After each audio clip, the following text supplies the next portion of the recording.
Le Flash Info avec le centre de stockage de la Manche. La fonction publique est en grève aujourd'hui. Des fonctionnaires appelés à manifester partout en France contre le projet de loi censé moderniser leur statut et qui sera au menu de l'Assemblée nationale à compter du 13 mai.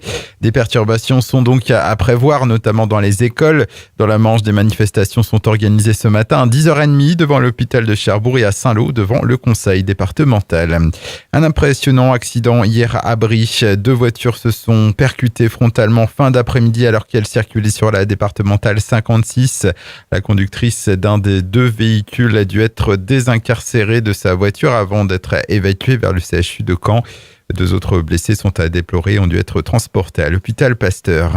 25 logements inondés dans un immeuble en cours de réfection d'étanchéité dans le quartier de la Divette en plein centre-ville de Cherbourg. La faute aux fortes pluies qui ont frappé la région dans la nuit de mardi à mercredi. Les habitants de ces logements qui ont été pris en charge par le bailleur social Presqu'île Habitat et par la ville, ils pourraient être relogés durant plusieurs jours. 17 ans après l'attentat de Karachi, un hommage a été rendu aux victimes hier matin devant la stèle dédiée à côté de la cité de la mer de Cherbourg.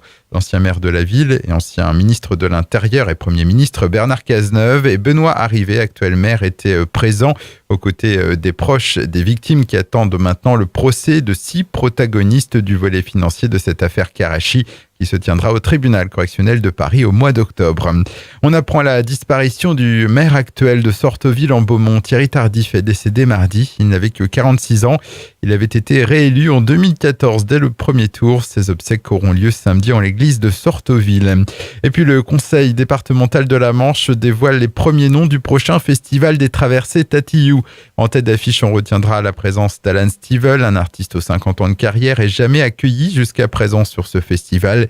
Les traversées Tatillou 2019, c'est du 23 août au 1er septembre prochain. Le Flash Info vous a été présenté par Landra, centre de stockage de la Manche à Digueulville. Pour en savoir plus et visiter notre centre, 0810 120 172, coup d'un appel local.